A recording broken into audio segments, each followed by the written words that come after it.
Halo Sobat Minsi, balik lagi di channel YouTube Sinar Shop Store. Sejak kembali ke Indonesia pada tahun 2022, ZTE ini tampaknya masih bermain kucing-kucingan ya.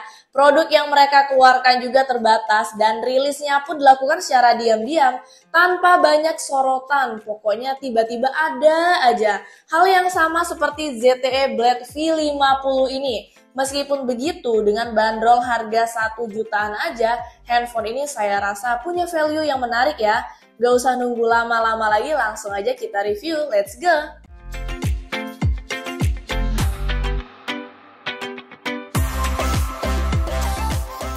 Oke guys, handphone entry level ini hanya ada satu varian saja ya, dengan varian 8/128 dijual dengan harga Rp1.399.000. Untuk paket penjualannya di sini ada handphone, buku garansi dan juga buku panduan, kemudian sudah dapat soft case juga, ada SIM injektor, kemudian ada kabel USB Type-C dan kepala adaptor 22,5 watt.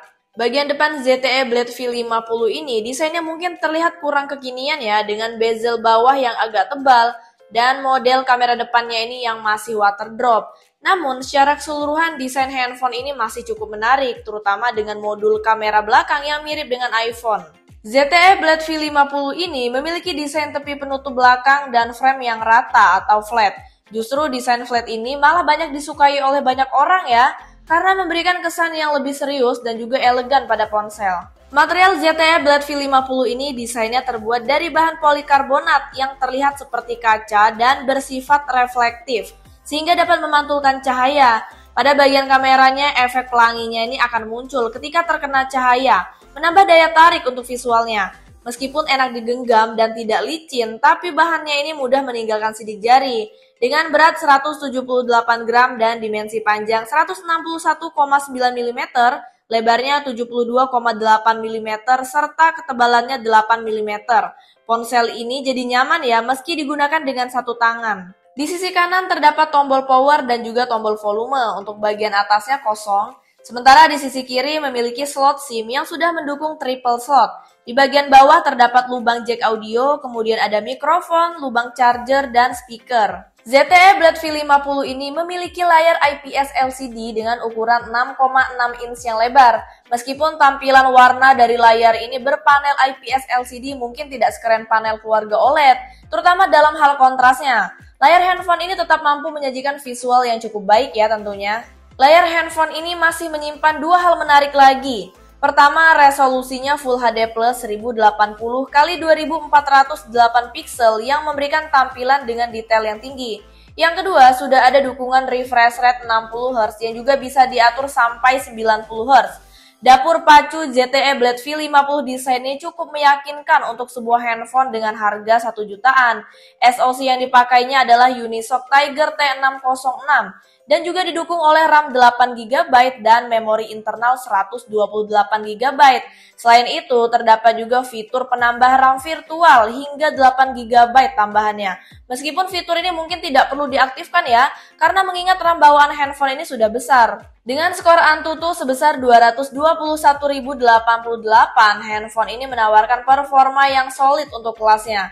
Dalam pengujian PUBG Mobile, pengaturan grafis dapat disetel hingga Smooth Ultra dan Balance Ultra, serta mentok di HD High. Sayangnya giroskopnya ini tidak tersedia, sehingga pengalaman bermain kurang nyaman.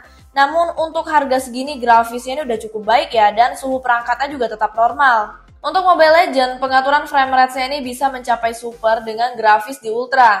Namun ketika digunakan dengan pengaturan ini, permainannya terasa agak lag dan juga berat. Saya sarankan sih menggunakan pengaturan tinggi ya, agar permainannya lebih lancar. Meskipun begitu, grafisnya ini tetap enak dilihat dan suhu perangkatnya juga tetap normal. ZTE Blade V50 ini masih menggunakan sistem operasi Android 13.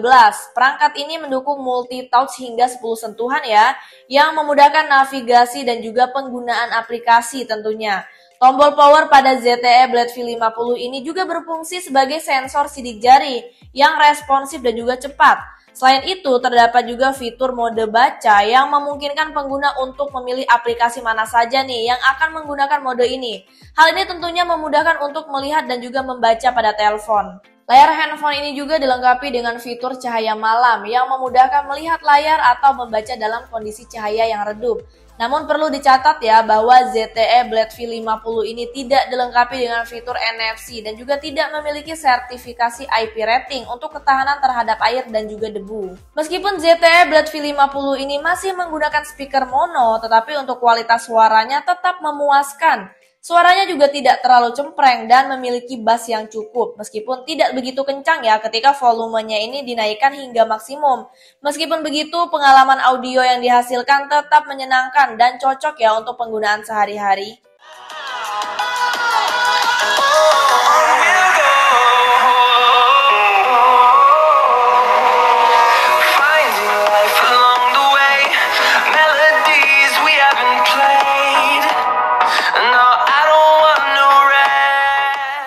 Baterai ZTE Blade V50 ini berkapasitas 5000 mAh. Dalam waktu pengisian daya selama 1 jam, baterainya dapat bertambah hingga 60%. Dalam penggunaan sehari-hari selama menonton YouTube untuk 1 jam berkurang sekitar 9%. Sedangkan 1 jam untuk scroll TikTok mengurangi baterai sekitar 11%. Sementara untuk bermain PUBG Mobile selama 1 jam, baterainya menurun sekitar 15%. Sedangkan di Mobile Legends selama 1 jam baterainya ini turun sekitar 13%. Kamera depan ZTE Blade V50 ini memiliki resolusi 8 megapiksel dan fitur kameranya terbatas ya pada mode video, kemudian otomatis dan tegak. Sementara itu kamera belakangnya hadir dengan konfigurasi 3 lensa. Kamera wide 50 megapiksel, kamera makro 2 megapiksel, dan kamera deep 2 megapiksel yang dilengkapi dengan beragam fitur kamera seperti mode video, otomatis, tegak, serta mode manual. Kemudian ada panorama, fokus ulang, selang waktu, pemindai kode QR, 50 megapiksel, kemudian ada makro dan malam. Untuk resolusi videonya ini, kamera depan dan belakangnya sama ya, yaitu SD 480p pada 30 fps, HD 720p pada 30 fps, dan Full HD 1080p pada 30 fps. Untuk hasil kamera 50 megapiksel sedikit mengecewakan karena hasilnya terasa kurang realistis. Cenderung gelap ya meskipun pengambilan fotonya ini dilakukan pada siang hari dengan cuaca yang cerah. Sedangkan kamera belakang biasa meskipun lebih cerah daripada kamera 50 megapiksel masih kurang terang dan kehilangan detail jika dibandingkan dengan kamera utamanya.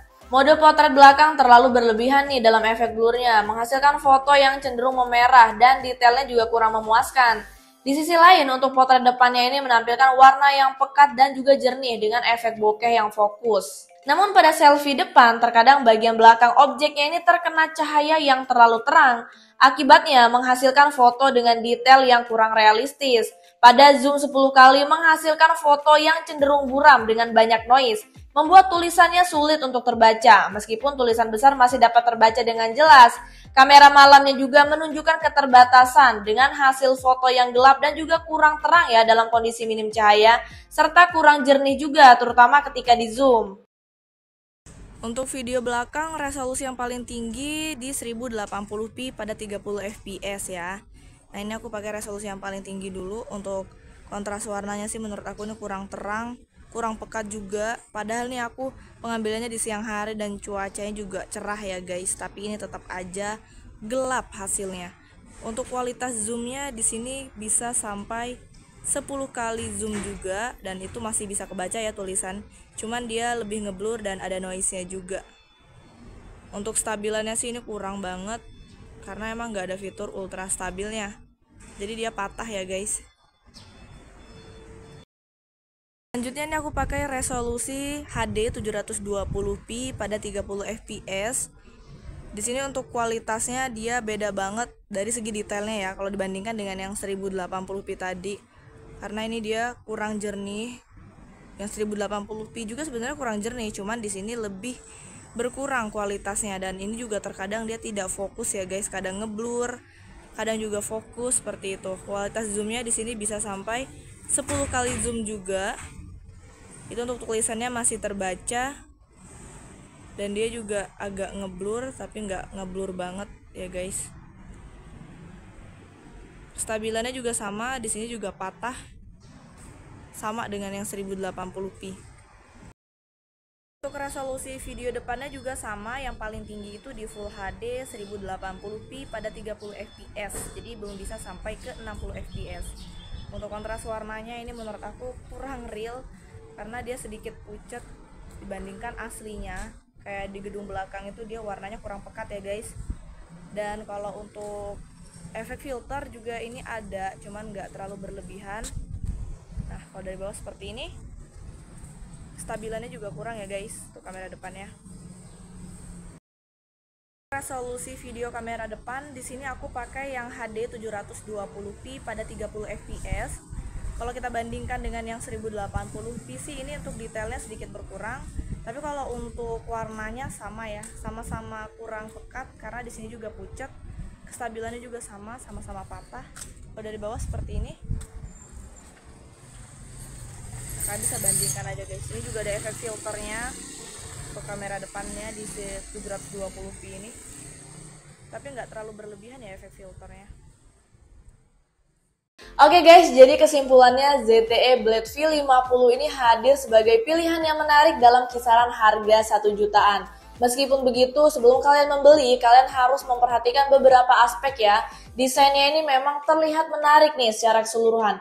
Namun bezelnya ini masih cukup tebal dan untuk modul kamera depannya masih water drop. Jadi kesannya kurang modern ya. Performanya yang cukup meyakinkan untuk kelasnya dengan dukungan RAM yang besar sehingga cocok untuk kebutuhan sehari-hari dan juga bermain game. Namun kurangnya dukungan giroskop untuk permainan PUBG Mobile mungkin menjadi hambatan bagi pengguna. Fitur-fitur tambahan seperti mode baca cahaya malam menjadi nilai tambah ya untuk kenyamanan penggunaan sehari-hari. Namun terdapat beberapa kekurangan nih, seperti contohnya belum adanya fitur NFC dan juga ketahanan air dan juga debu.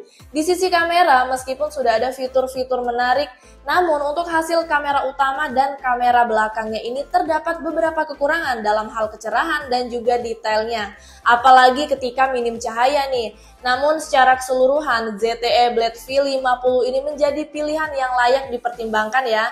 Terutama bagi mereka yang mencari handphone dengan value yang baik namun dengan harga yang terjangkau. Oke deh Sobat Minsi, terima kasih yang udah nonton. Jangan lupa like, comment, dan juga subscribe. See you on next video. Bye-bye.